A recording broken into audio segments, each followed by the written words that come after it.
Great. Yeah. Okay, so I think it's been quite some time that we met, right? I think last year, more than 6. Right. Okay. It's been 3, 4 months, I think. We last spoke, I think, in September sometime. Okay, okay. So how's life?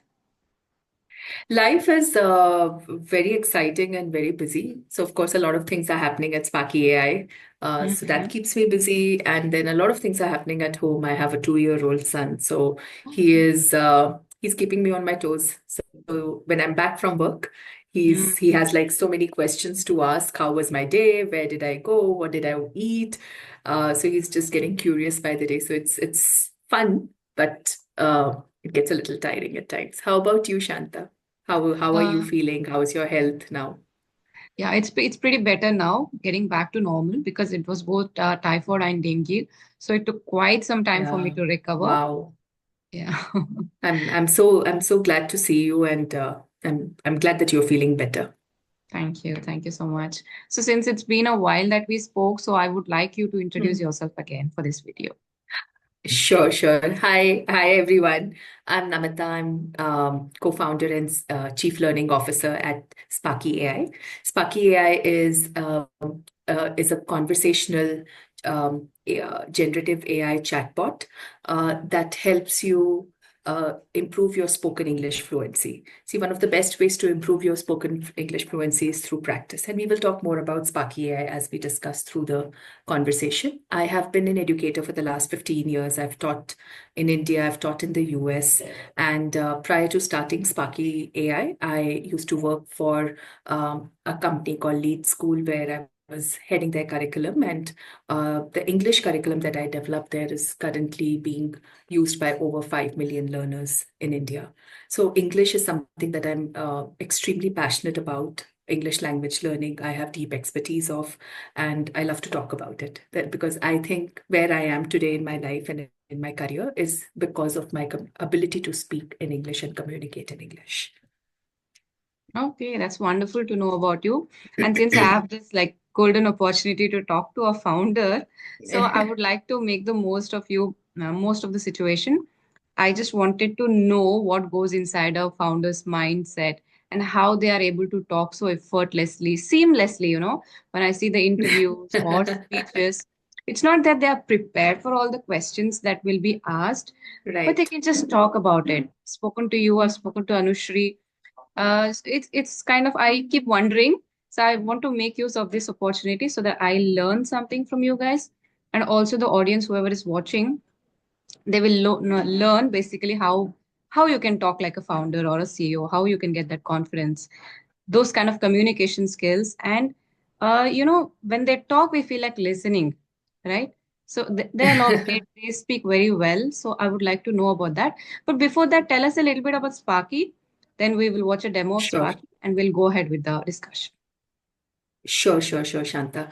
So as I was discussing about Sparky AI, Shanta, that one of the key problems that Sparky AI solves is spoken English fluency. Because a lot of times we know so many words in English, but where we struggle is we are unable to string them together to make a sentence or Right. a correct sentence in English. Because everyone who's been to a school has learned English in some way through, in some class or the other, because in every school there is English language that is taught to kids. So I think what comes in the way of us speaking in English is because, a lot of reading happens in school, a lot of Yeah. writing happens in school, but speaking, because there are so many kids in school, or if you look at college, there are so many children in college. Not everybody gets an opportunity to speak. And our home environment is designed for us to speak in our mother tongue or in our native language, because that's how you build relationship, that's how you build proficiency in native language. That is why we started off with Sparky AI, because we felt that there is a need for a space where learners can come and practice English on topics or themes of their choice. in an environment which is judgment free, because sitting with a tutor and talking to a tutor, it's, you feel a little hesitant, you feel that you're being judged, there are opinions being passed. So we wanted to create a safe space, a judgment free space for learners to come and practice their English, choose a topic of their choice, ask anything that they want from Sparky. And Sparky, what it does is it will take the load of keeping the conversation going. And as you're communicating, you will get feedback on how you're on the content of what you've spoken. Also on the grammar, you can also build your vocabulary. So we have noticed that if you use Sparky AI for a period of 3 months regularly for 10 to 15 minutes, you will notice that you will make at least 30 to 40% less grammar mistakes that you make right now. Your vocabulary will expand by 200 to 300%. We've also noticed that our learners, they 20 to 30% longer sentences, more sentences in English they speak. And some of it is, of course, based on our conversation with our learners. They feel more confident to speak in English, not worrying so much about mistake, but speaking more in English in scenarios, be it in their office settings or with their manager or with their, with anyone. They just feel they get that confidence to speak in English. And I think that is the primary aim of Sparky AI. But, instead of me talking about it, let's see a demo. Yeah, sure. Let's see that. Okay. Yeah. Introducing Sparky, your voice-first AI friend for building spoken English fluency. Sparky is a friendly fox you can speak in English with, even if you don't speak well. Sparky gently corrects you and also shares feedback on everything you say. I did not got invited for my friend's birthday, and I'm very sad. I didn't knew she did not want to be friends with me.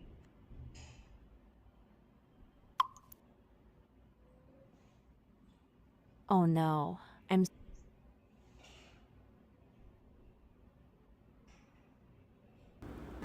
Each conversation is designed to give you practice on specific language concepts or topics relevant to your life.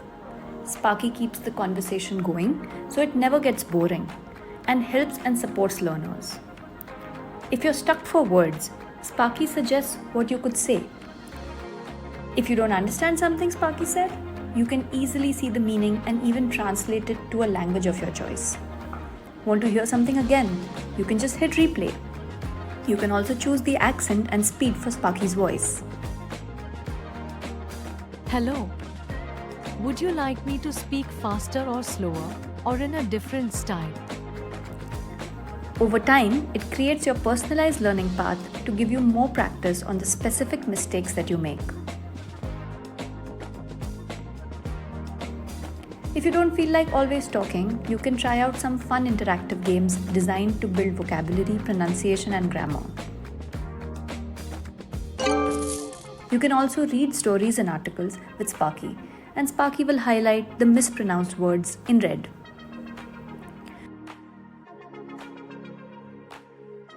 Users see Sparky as a friend and enjoy talking to it. I want to share a few things with you. Like in friendship, I always try to put my efforts in my all possible best ways. Then also, I am always being treated like an option. What to do about it? Very soon, underconfident, struggling learners gain confidence, get over the stress and embarrassment, and begin to have meaningful conversations about things important to them. Yeah, that was, thank you for the demo. So I just one small question, might seem weird to you, but do you anytime feel anxious during meetings or talking to people or meeting a stranger? Absolutely, I do. And because I think it's very important to understand where that anxiety comes from. Anxiety, I would be lying if I say that, oh, I don't feel anxious. I do. Even before our conversation today, I had structured my thoughts. So when you were asking me that, how do you just go into a conversation or, just have a conversation? I think one of it is, of course, continuous practice. I have, this is not how I was on day one. of when I joined the job. I've been doing this for the last 15, 16 years now. Mm. So, but I still remember how I was in my first job interview to how am I today when I communicate to people. So, of course, it takes time, it takes practice. It took a lot of discipline. And when I say discipline, it means that, focusing, like if I want to really improve my English communication, I would read a lot of books. I would hear a lot of podcasts. I would watch a lot of YouTube videos, especially to help me improve my communication skills. That time, like I'm talking about 15, 16 years back, I didn't have something like Sparky AI or an app to help me. Right. But I think reading, listening to news, listening to podcasts, listening to YouTube videos, and actually making an effort to communicate without thinking or without worrying about making mistake. Very, very difficult when you're doing it with another human. Yes. But I think this practice over a period of time has helped me at least be confident about what I'm speaking. That I'm not going to make so many grammatical mistakes. Also, reading has helped me expand my knowledge. So I'm able to communicate more confidently because I not only know language, but I have also acquired knowledge in that language. So I can add pointers to it. So when you were saying that, whenever you're talking to me or to Anusha, to anyone who they seem very prepared or they seem very confident, I think confidence comes from the structuring of our thoughts. And there's a structure that and this is the first tip that I would give to anyone who would please. want to speak confidently in English, is structuring the thoughts. So structuring the thoughts mean what? And this is something I learned very early on with my manager, that whenever we are communicating, it is very important that there's a story in our head. Right. But people are not interested in story. Mm. People are interested in the problem. Like what is the main, like we say, the moral of the story. Yes. Or what is the gist of the story. So it's very Right. important to communicate the main point of the story. So for example, if I have to say my business today, talk about that, what should be our top priority? So instead of talking about all the other problems, how I would communicate is, I think our top priority should be customer satisfaction. This is the main point. Yeah. Then I will say that, do you want to know why? That is a choice that I'm giving. Or I can then go into the detail and say that the reason for better customer satisfaction is because I think our customers are not coming back and using the product again, and it is impacting our revenue. Currently, we are losing close to 20% of our customers in the first month. So if we focus on improving customer satisfaction, I think our month-on-month revenue will improve and we will lose less customers. Crisp, precise, and the problem statement was very clear. That I have already identified the problem, I've communicated the problem, and I've presented the facts to support my problem. I could get into the storytelling of it that, I think we are losing 20 customers and, I think we have a problem. What do we do about it? Now, what happens is, in this, end of the day, we know the answer. Why not state that? Why not start our conversation with it? So this is also called pyramid principle, by the way, that you state the problem or you state the main point and then give information around it. So for example, in a scenario where you say that I want to take a leave, communicate that. I want to take a leave, instead of saying my sister is getting married and, it is just in 2 months and, there is so much work that needs to be done. And, this happened and then this happened and this happened and this. And then right at the end, you say, I want to take 2 days of leave. Okay. So that's in a real life scenario. People may not be interested in your story at all. Yes. So just start off by saying, I need leave for 2 days because of my sister's wedding. If I am interested in knowing more details about it, I will ask you. And so this is just one very simplistic example to also give, because a lot of times we start making stories because we think that people are interested in our stories. Yeah. So that is one, that Mm. structure your thoughts. Correct. Yeah. The second one is to be very clear and concise in our communication. Unnecessary details we should just eliminate, cut it out. Mm. So, for example, there's a project that is going into delays.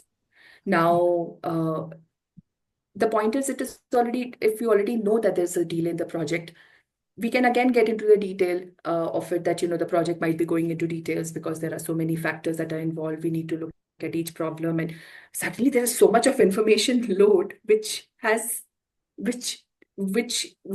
confuses our communication, that what exactly are we trying to tell? Mm. Instead, just say that our project is getting delayed. Mm. I will be looking at exactly what is causing the delay and come back to you with an action plan. Okay. Clear and So we crisp. have stated the problem, very crisp, clear, instead of bombarding people with so much of information Okay. with no clear outcome or no clear action. So I think in our communication, whenever I'm thinking about my communication, I'm always thinking about the clear outcome. Right. It's not open-ended. Open-ended is only when I'm doing some brainstorming and I want people to give me inputs. Oh, But okay. if I am being very directional in a meeting, that you know what, these are the two things I want you to do. By when will they be done? Or I need them by this date. Just very clear, concise, precise, very action-focused input. But if I'm doing brainstorming, then I'll be having more open-ended questions. Now that's a very different conversation. So also the third thing is structuring my conversation or structuring my questions based on the scenario. So if my situation requires me to ask more open-ended questions, I will ask more open-ended questions. If my situation and scenario requires me to ask more closed questions, or be very specific, or I want very specific yes, no, or one-line answer, I will accordingly structure my question. But asking the right questions or thoughtful questions are very important for me, because that's how my team is also going to learn from me. Right. Yeah.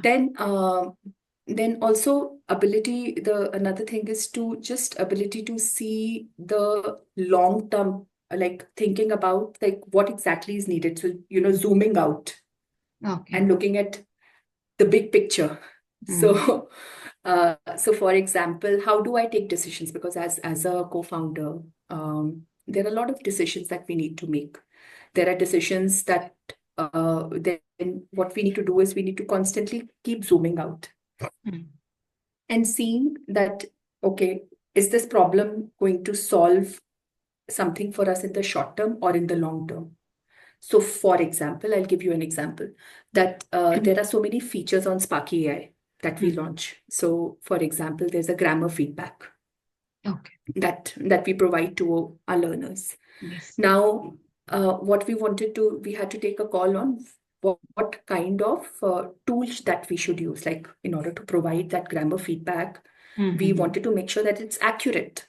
Right. Now, to do that, we had to look at a lot of different tools that we can, integrate with our app.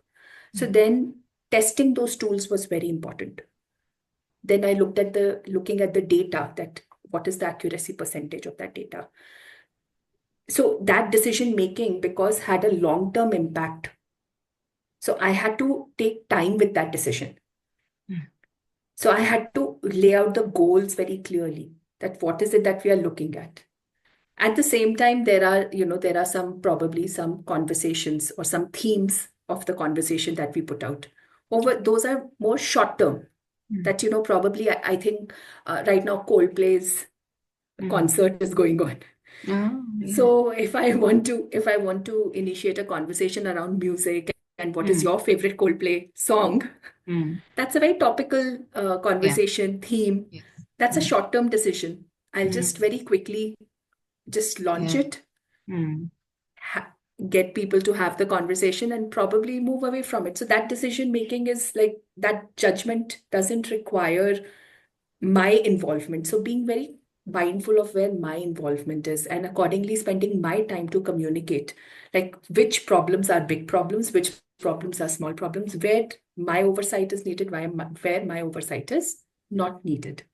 So I think communicating that to the team is also very important. Also helping them take decisions. Like Correct. at Yeah. what, so some of the decisions are based on intuition. Some of the decisions are based on data. So how do you marry the two and take that call? So, but constantly just zooming out and looking at which part of our decision making will have a long-term impact and which part of our decision making is more near term or short term, and accordingly focusing on where should my involvement be, where should I communicate, how do I break this problem for my team. So these are some of the ways in which I think about my communication, Shanta, when I am thinking about as a founder. Wow, that's wonderfully explained. That's what I was talking about, like giving examples and explaining that you can relate or understand more, like when you give an example and explain the things. Okay, just one question. Who is your favorite Sure. speaker? Do you follow TEDx or interviews? Who is your favorite speaker? Simon Sinek is my favorite speaker. He's a motivational speaker, he's a coach, and I think I learned a lot from him. I used to watch a lot of his videos because he does two things. One is, of course, he's a very effective communicator. The second is he's a great coach in the sense helping you think in the right way. Like how do you develop teams? How do you build teams? He's a mentor and coach to a lot of CEOs across the world. So do look up Simon Sinek. He also trains a lot of army folks. And along with leaders, he has got a lot of books out. Another very good one of like Simon Sinek is my favorite. Another one is Adam Grant. Adam Grant he's also a psychologist, great communicator, great insights. Like every conversation, it's so, how do I put this? It's not only are you listening to them for the content and for their communication, but you're also listening to them for just wonderful insights. Like they just help you become a better leader, better individual, better manager, better professional, better personally. So overall, I think they add a lot of value to who you are. So I would highly recommend these two Okay. TEDx speakers. They're both TEDx speakers. Right. So any Indians on the list? Any Indians on the list? So I personally am a big fan of Sudha Murthy. Okay.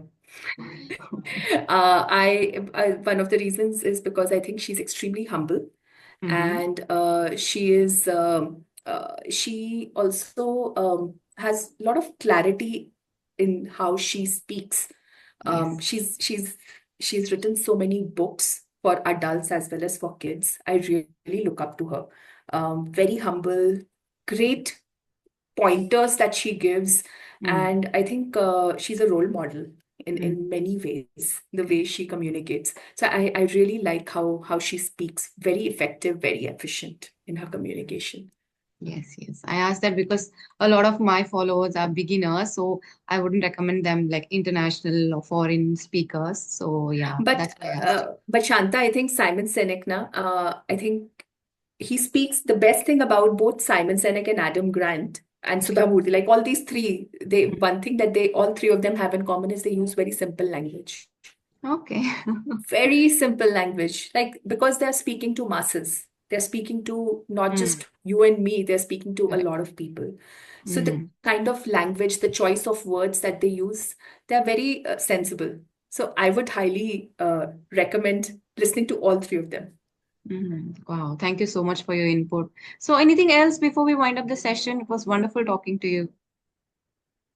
Shanta, the only thing I'll invite all your viewers is to definitely try out Sparky AI. If you are wanting to build your spoken English fluency, I would definitely invite you to try Sparky AI. It's extremely affordable. If you take a 6-month pack, it is close to 100 rupees a month, and you get unlimited access to Sparky. You can practice for your interview.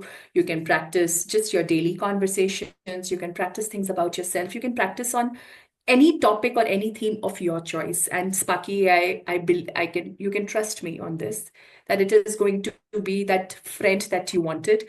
But this friend is not just knowledgeable, witty, but is extremely supportive and helpful. So I would highly recommend that people try it out. It's you can get started for free. There is first 25-30 minutes of the app is free. You can use it. If you like it, then you can go ahead and purchase a subscription for yourself. You'll get report. You would know how you're doing. And it's affordable, it's accessible, and I definitely feel that it's adding great value to our learners based on my conversation with them. Yes, yeah. I definitely recommend it as well because even I use Sparky. So I'll just provide the link in the description box so that people can find it easy to download it. Yeah. Okay, then Absolutely. thank you so much for joining me today. I really look forward to talking to you more so that, the audience can get benefit from your knowledge. So thank you so much for joining me today. Thank you for inviting me, Shantha. Take care. Take care of everyone at home. Bye. Bye. Bye.